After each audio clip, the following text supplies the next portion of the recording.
Welcome back, my friend.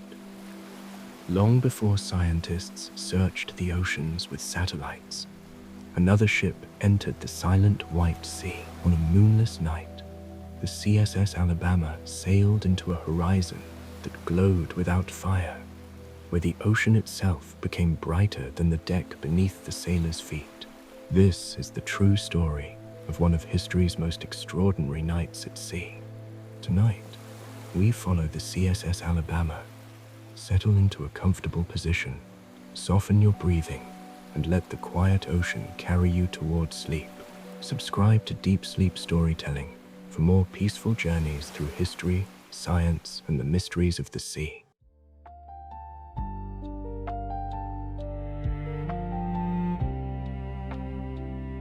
A warship in a moonless sea.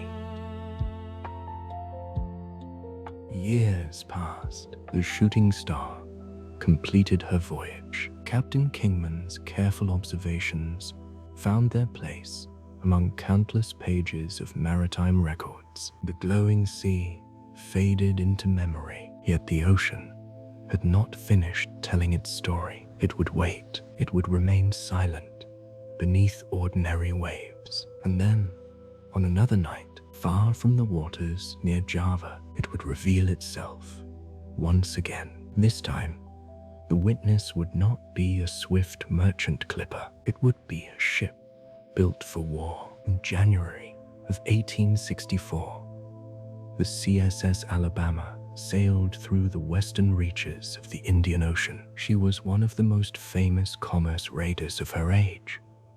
But on this particular evening, neither battle nor pursuit occupied the thoughts of the men aboard. The nearest familiar coastline lay far beyond the horizon. No harbor lights could be seen. No fishing boats crossed their path. There was only the endless breathing of the sea beneath a sky almost completely free of clouds. Night settled gently upon the vessel. The day's warmth still lingered in the timbers. The sails drew steadily in the wind.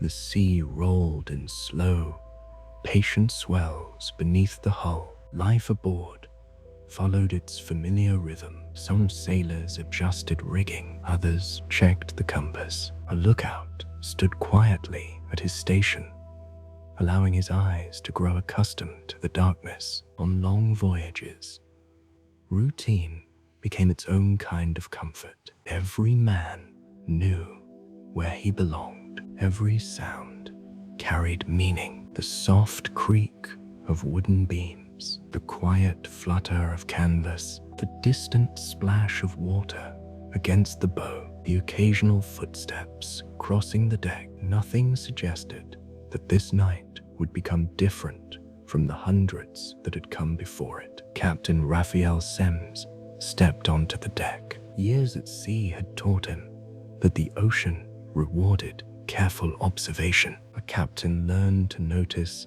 small changes, a shift in the wind, an unfamiliar current, clouds gathering where none had been before. The sea often whispered before it shouted, yet this evening the whisper came not from the sky, but from the water. At first, it appeared only as a faint brightness ahead, not a sharp light, not the lantern of another vessel, not the glow of a distant settlement. It rested low upon the horizon, spreading across the surface itself. The captain paused. Several officers turned their attention toward the same strange sight. There was no moon above it. The stars remained bright and steady overhead. The familiar constellations had not moved from their places. Yet, the sea below seemed to possess a light entirely of its own.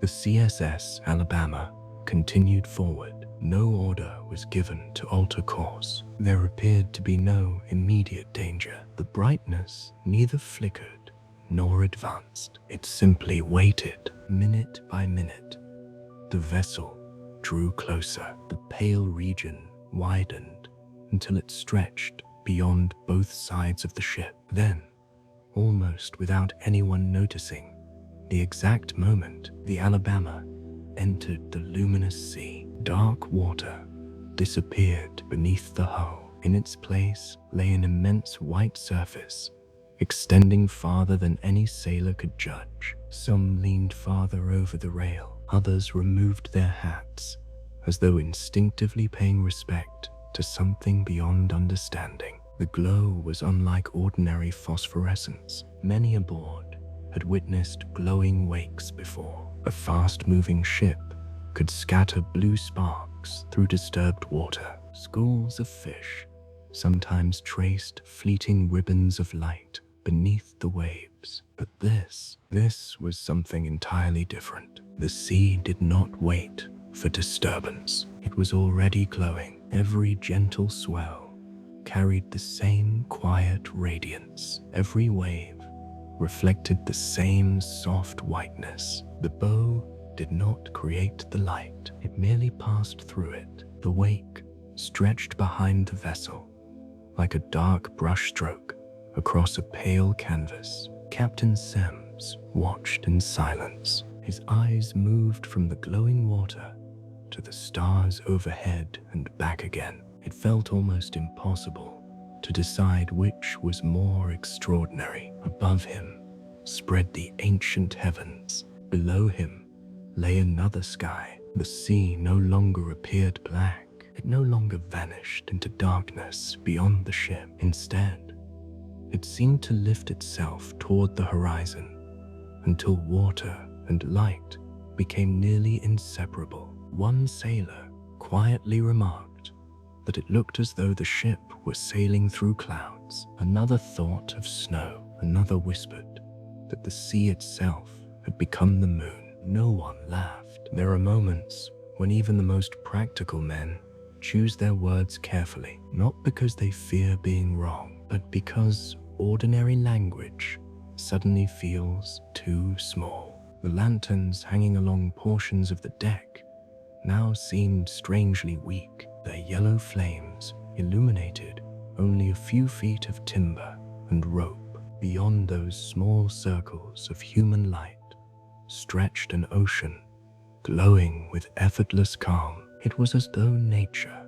had quietly outshone everything built by human hands. The contrast settled deeply into every observer's mind. A warship existed because nations disagreed. Its guns, powder, and iron were made for conflict. Its officers trained constantly for danger. Its crew remained alert for hostile sails, hidden reefs, sudden squalls, or unexpected currents. Yet none of those preparations offered even the smallest explanation for what surrounded them now. No cannon could challenge it. No chart could predict it. No command could control it. The sea answered to nothing aboard the Alabama. It simply continued shining. The night itself seemed transformed. The blackness above appeared deeper than usual, perhaps because the water below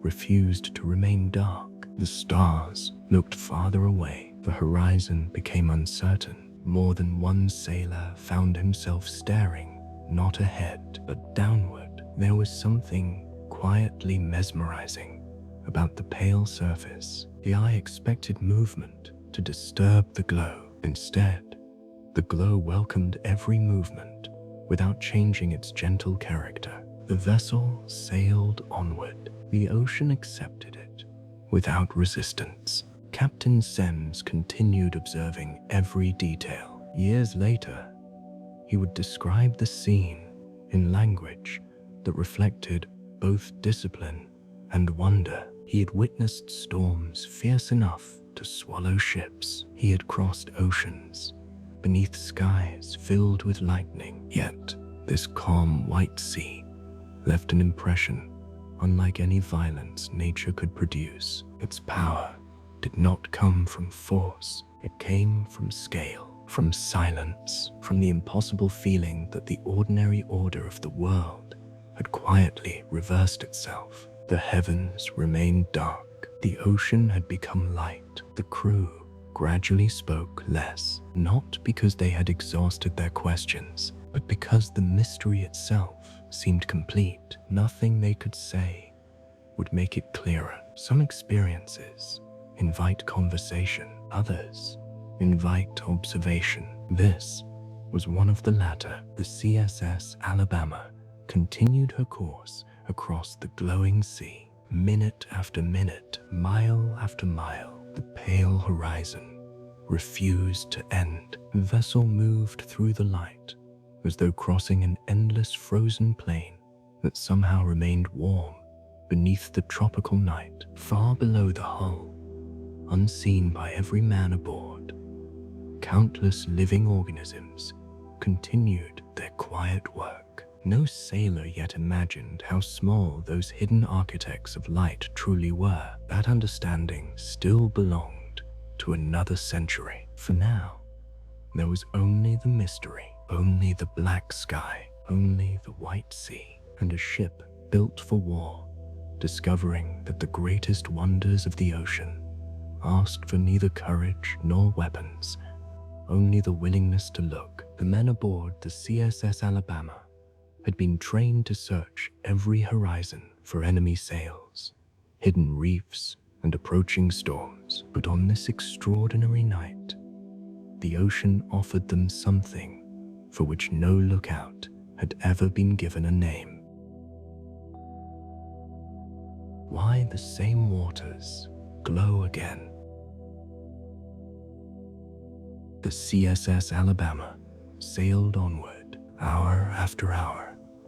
The pale sea remained beneath her hull until gradually, almost unnoticed, darkness reclaimed the water once more. The strange white ocean disappeared as quietly as it had arrived. No boundary announced its end. No wave marked its departure. The crew simply found themselves sailing once again across an ordinary sea, beneath an ordinary night. Yet the memory remained. Captain Raphael Semmes carefully recorded what he had witnessed, just as Captain Kingman had done a decade earlier aboard the Shooting Star. At the time, neither man could have known that their observations would one day be placed beside dozens of similar reports collected across nearly 2 centuries, separated by years, by different ships, by different nations, and by different oceans. Their stories shared remarkable similarities. For a long time, these reports seemed isolated. One captain described a sea that resembled snow. Another compared it to milk. A third wrote of pale green light stretching beyond the horizon. Each account appeared unique, yet as more journals were studied, a quiet pattern slowly began to emerge. The White Sea did not appear everywhere. It visited certain parts of the world more often than others. Imagine unfolding an old nautical chart upon a wooden table. At first, only a few small marks appear, one near Java, another in the Arabian Sea, another east of Somalia, still another near the island of Socotra. Individually, they reveal very little, but as the years pass and more observations are added, the empty spaces begin to tell their own story. The reports seem to gather in familiar waters. Not every ocean, not every shipping route. Again and again, sailors describe luminous seas in the northwestern Indian Ocean. Again and again, similar descriptions appear near Indonesia. The distances between individual sightings remain vast. Sometimes decades separate one observation from the next. Yet geography begins to whisper that these encounters are not entirely random. The ocean, like the sky above it, possesses regions with distinct personalities. Some waters are famous for storms, some for calm, some for towering waves, others for rich fisheries. The Indian Ocean is no exception. Far above its surface, seasonal winds travel across enormous distances. These are the monsoon winds. For thousands of years, they have guided merchants, explorers, fishermen, and sailors from one coast to another. Long before engines replaced sails, people learned to travel with these changing winds rather than against them. Yet the monsoon does far more than move ships. It moves the ocean itself. When powerful seasonal winds sweep across the sea, they gently reshape the upper layers of water. Surface currents begin long journeys. Warm water drifts away from one region. Cooler water slowly rises from below to replace it. The movement is almost impossible to notice from the deck of a passing ship. No sailor can watch an ocean current the way one watches a river. Its motion is patient, measured not in minutes, but in days, weeks, and sometimes months. Far beneath the surface, nutrient-rich water begins its quiet ascent. Hidden in those colder depths are minerals and dissolved substances that have remained below the sunlight for long periods of time. When they finally rise toward the surface, they bring new life with them. The upper ocean, warmed by the tropical sun, suddenly receives fresh nourishment. Tiny drifting plants, known as phytoplankton, respond first. Invisible to anyone standing aboard a ship, they begin multiplying throughout the sunlit layers of the sea. Each individual organism is astonishingly small, yet together they may cover immense areas, stretching hundreds of kilometers across open water. Fish respond to them. Other microscopic creatures feed upon them. The entire food web quietly awakens. To the sailors above, nothing appears different. The sea remains calm. The horizon remains empty. But beneath the surface, an invisible city of life has begun another season of growth. Not all of this life remains suspended forever. Some organisms die naturally. Some become tiny drifting particles. Others gather upon fragments of organic material, so small they would pass unnoticed through human fingers. Ocean currents continue their patient work. Rather than scattering everything evenly across the sea, they sometimes collect floating material into broad, slowly moving water masses. These invisible gatherings can drift together for remarkable distances. Within them, microscopic communities continue changing every hour. Scientists today believe these slowly organized waters may be one important piece of the White Sea mystery. Not the only piece, perhaps not even the first, but an important one. When warm surface water remains relatively stable, when mixing is gentle, when biological life becomes abundant, and when organic material accumulates over large regions, conditions may become favorable for another tiny resident of the ocean. Luminous marine bacteria. Exactly how all these ingredients come together remains uncertain. Nature rarely follows a single recipe. No scientist can yet point to one current,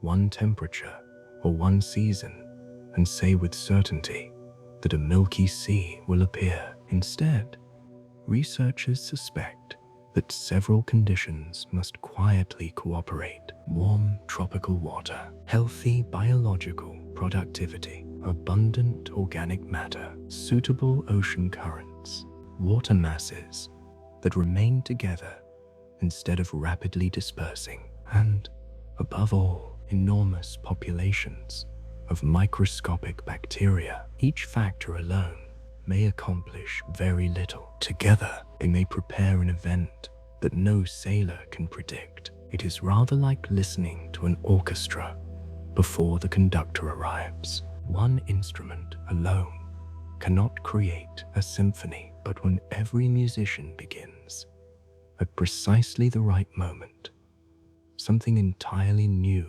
emerges. The ocean appears to work with similar patience. Long before the sea begins to glow, invisible preparations may already be underway. Weeks of sunlight, weeks of shifting currents, weeks of drifting life. No single wave announces what is coming. The transformation grows quietly beneath ordinary water. Imagine standing far above Earth, looking down upon the Indian Ocean. No political borders divide the water. No shipping lanes exist, except those drawn upon human maps. Currents move freely. Tiny organisms drift wherever the sea carries them. A bacterium has no knowledge of nations. A phytoplankton cell does not recognize continents. The currents fold these microscopic travelers together with extraordinary patience, like gentle hands gathering soft cloth.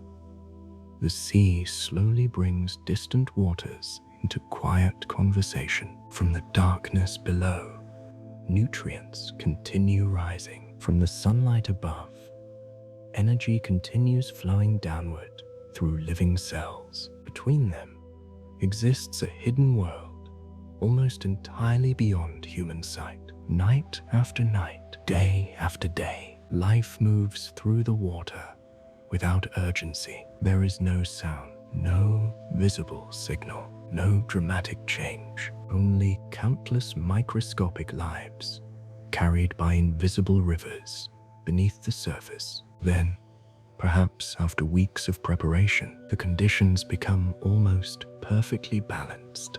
What appeared to sailors as a miracle lasting a single night may actually have begun many days earlier. The ocean does not create its greatest wonders in an instant. It assembles them slowly, patiently, quietly. Just as forests require seasons before producing towering trees, the sea may require weeks of unseen labor before revealing a horizon filled with light. Captain Semmes could not have known any of this while standing aboard the CSS Alabama. Neither could Captain Kingman before him. To them, the glowing sea appeared suddenly, unexpectedly, almost supernaturally. Only much later would science begin tracing the invisible chain stretching backward from that single luminous night, not to one extraordinary creature, but to wind, to currents, to sunlight, to microscopic life,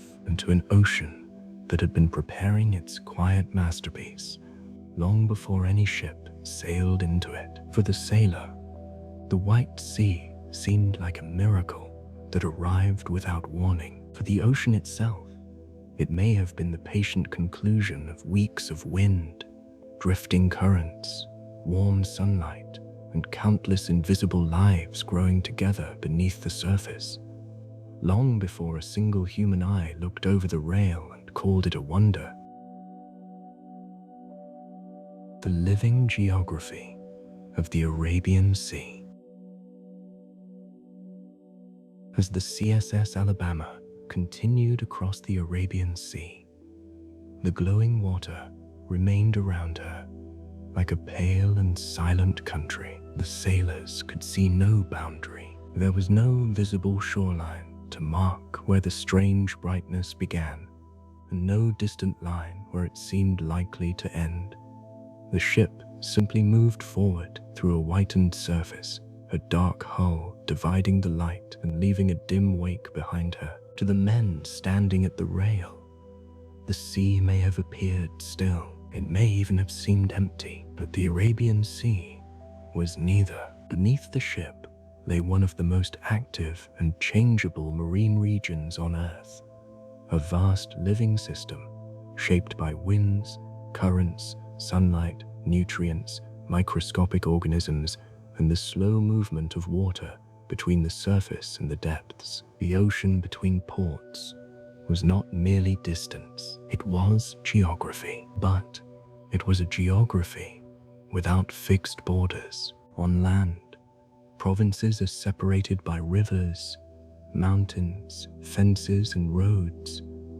Their boundaries may remain in place for centuries. In the ocean, boundaries move. They gather, stretch, divide, and disappear. A region of warm water may drift into colder water, A current rich in salt may slide beside water that is fresher. Nutrients may rise from below and create a temporary province of life where little had been visible before. These moving regions cannot be seen from the deck of a ship, yet they influence almost everything that lives beneath it. The Arabian Sea is strongly shaped by the monsoon winds. During one part of the year, winds blow in one direction. Months later, they reverse. This seasonal turning of the atmosphere changes the surface of the sea itself. Currents shift. Water is pushed away from some coastlines and drawn toward others. In certain regions, deeper water rises upward to replace the water that has moved. This process is known as upwelling. The water that rises from the depths is often cold and rich in nutrients, substances containing nitrogen, phosphorus, and other elements needed by living cells. In the darkness below, these nutrients may remain unused because sunlight cannot reach them, but when they rise into the sunlit upper ocean, they enter a completely different world. There, microscopic plants can use them. These tiny organisms are called phytoplankton. They are too small to be seen individually without magnification. Yet they can spread across hundreds or thousands of square kilometers. Floating near the surface, they absorb sunlight and use it to build living tissue. In this way, they perform in the ocean much of the work that grass, forests, and crops perform on land. When nutrients become abundant, phytoplankton may multiply rapidly. A bloom begins. The water may change color. Green, brown, red, or turquoise regions may appear depending on the organisms present and the conditions in which they grow. Satellites can sometimes see these blooms from space, sweeping across the Arabian Sea like stains of color or immense clouds suspended in water. But even these visible blooms are only one stage in a larger process. Phytoplankton support zooplankton. Zooplankton support fish. Fish feed larger animals, and when phytoplankton and other organisms die, their cells break apart and sink as organic particles. Some descend slowly through the water, others remain suspended near the surface, gathering into thin layers, clumps, films, and drifting clouds of material. To a sailor, this decay would be invisible. To bacteria, it could be food. Bacteria gather wherever organic material becomes available. They grow around particles, inside mucus, along fragments of dead cells, and within the delicate remains of microscopic life. Some consume the material directly. Others may depend on chemicals released by nearby organisms. Together they form communities so small and numerous that an entire ecological world may exist within a few drops of seawater. This invisible chain may help explain what the sailors aboard the Alabama saw. Sunlight supported the phytoplankton. The phytoplankton grew. They aged, died, and released organic material. Bacteria gathered around that material, and under rare conditions, enough luminous bacteria may have become concentrated across a wide region for their collective light to reach the surface. This remains the leading scientific explanation for Milky Seas, but it is not a complete answer. Scientists understand how certain marine bacteria produce light. They understand that some species become luminous when they reach high concentrations. They also know that organic particles and blooms can create environments in which bacterial populations grow rapidly. What remains uncertain is how all these conditions come together across such enormous areas. A laboratory flask can contain a dense population of luminous bacteria. A floating particle can support a small glowing colony, but a Milky Sea may cover thousands of square kilometers. How does the light become so widespread? How does it remain steady for hours or even days? Why does it appear in one region and not another that seems equally rich in life? These questions have not been fully answered. The only Milky Sea ever directly sampled by a research vessel revealed a luminous bacterium known as Vibrio havii. The organism was present in the glowing water and offered strong evidence that bacterial light was involved. Yet even this important discovery did not solve the mystery completely. The identified bacterium may not have acted alone. Other microorganisms may have helped create the physical and chemical conditions needed for the event. Phytoplankton may have supplied organic material.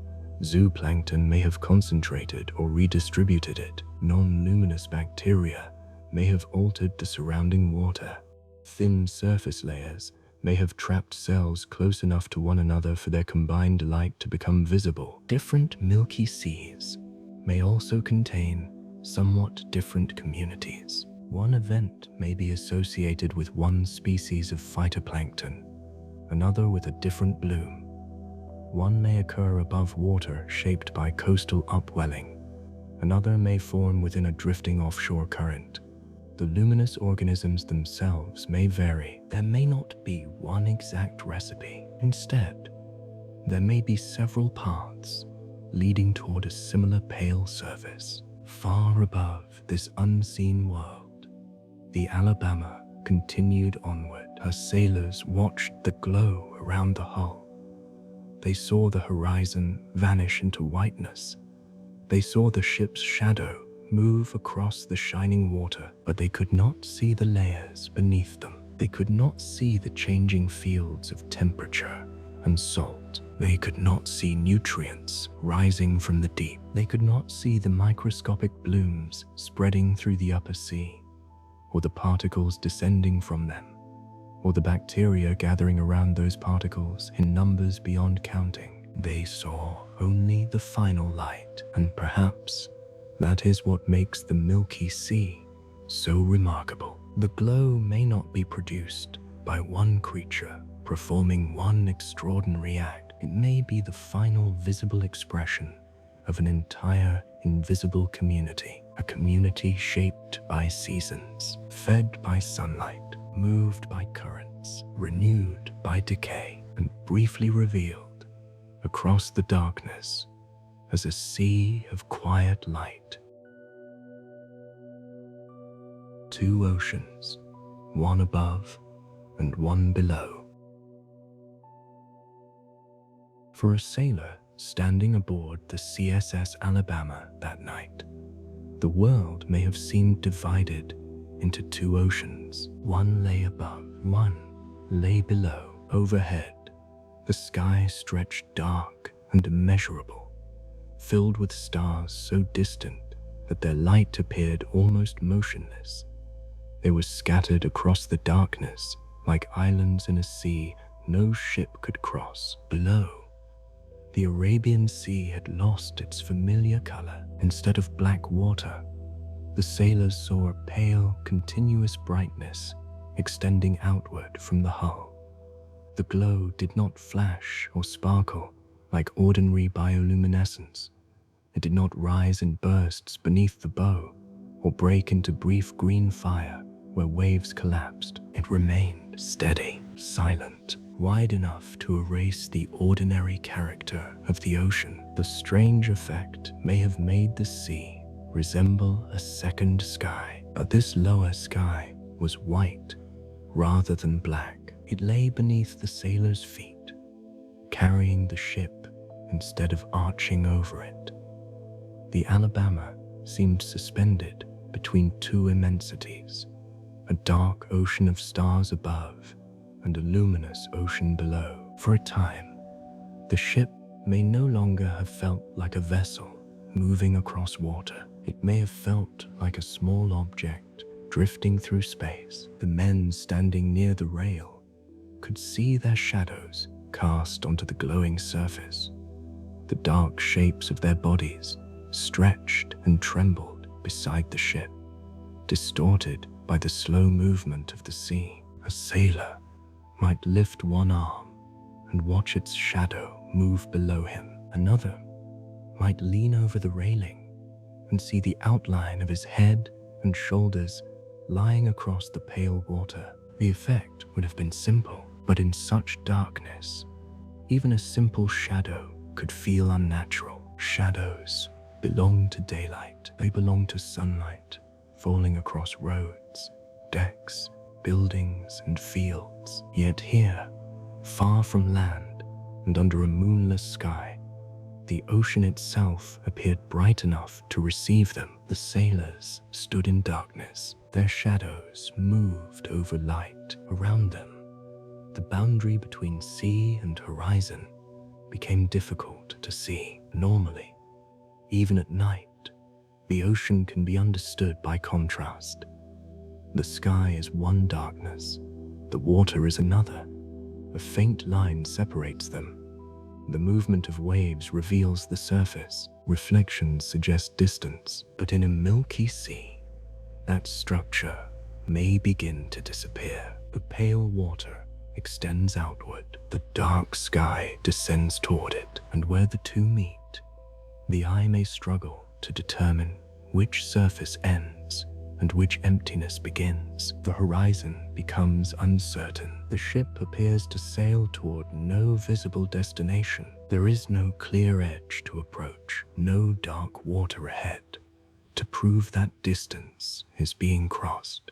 The Alabama may have seemed to move without advancing. The sails remained filled, the hull cut forward, the wake opened behind, yet the luminous plain around the vessel continued almost unchanged, giving the impression that the ship was traveling through the same endless patch of whiteness. This feeling was not created by light alone. It was also created by the human eye. At night, vision changes. The eye becomes more sensitive to faint differences between light and darkness. Bright colors lose their strength. Shapes become uncertain. Contrast becomes more important than detail. A weak glow that might seem unimpressive during the day can appear powerful when everything around it is black. The Milky Sea did not need to shine like daylight. It did not need to illuminate every rope or reveal every expression. It only needed to be continuous. A broad and unbroken glow could transform the surrounding darkness simply by giving the eye something to compare against it. The black hole became darker. The sailors became silhouettes. The sky seemed deeper, and the glowing water seemed brighter than it truly was. This is one reason eyewitness descriptions can sound almost impossible. Sailors sometimes wrote of seas resembling snowfields, clouds, or sheets of pale fire. They described vessels sailing through white water beneath black skies. Such language may seem exaggerated, but human perception is shaped by context. A small lantern can appear brilliant in a dark room. A faint star can seem sharp in a moonless sky, and a weak biological glow spread across thousands of square kilometers can become visually overwhelming. Not because each individual source is bright, but because the light is everywhere at once. No single bacterium could create the scene the sailors witnessed. One luminous cell would be invisible to the naked eye. Even a small cluster might produce almost nothing that a human observer could detect. But the sea did not contain one source. It may have contained millions upon millions of them, perhaps billions, perhaps more than any sailor could imagine. Each source contributed only a trace of light. Yet when these traces were gathered across a broad surface, they merged. The eye did not see separate organisms. It did not see points. It saw continuity, a smooth, pale field, a seamless, luminous surface. This merging of the microscopic into the immense is one of the deepest meanings of the Milky Sea. The experience was not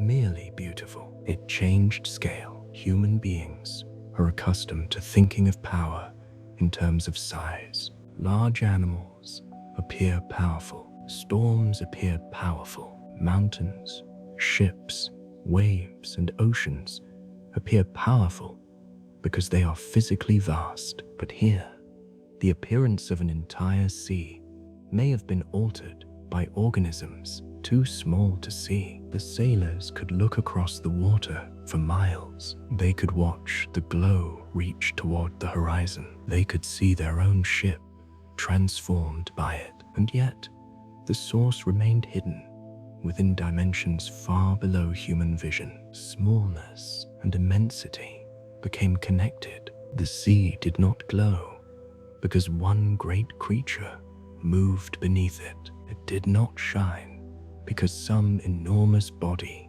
rose from the deep.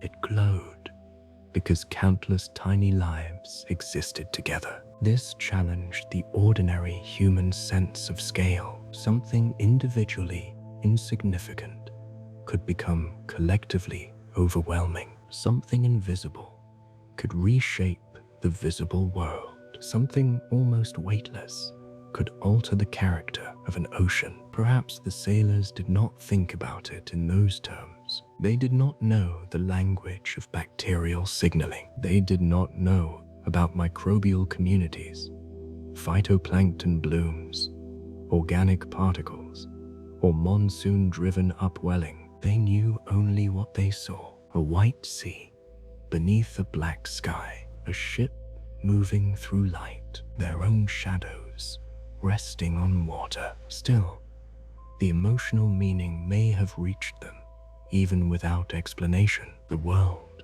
was larger than expected, and it was made strange not only by great forces, but by tiny ones. The sailors may have felt awe, they may have felt unease. Some may have stood quietly, unwilling to leave the rail. Others may have returned below deck, carrying an image they could not easily describe. For hours, perhaps, the Alabama remained within the luminous region. Then, gradually, the appearance changed. The white surface weakened. The glow became less continuous. Dark patches returned between the waves. The familiar blackness of the ocean began to reclaim the water. At last, the ship sailed beyond the Milky Sea. Behind her, the light disappeared into distance. Ahead, the Arabian Sea once again looked ordinary. But the event was not gone. It survived in written accounts. It remained as a strange record from a time before marine microbiology could offer even a partial explanation. And more than a century later, another ship would enter nearly the same part of the world. Its crew would also look out across a moonless sea. They would also see white water extending toward the horizon. They too would describe a vessel moving through a pale and continuous glow. The Alabama had sailed beyond the luminous water, but the mystery had not ended. It was only waiting to be seen again.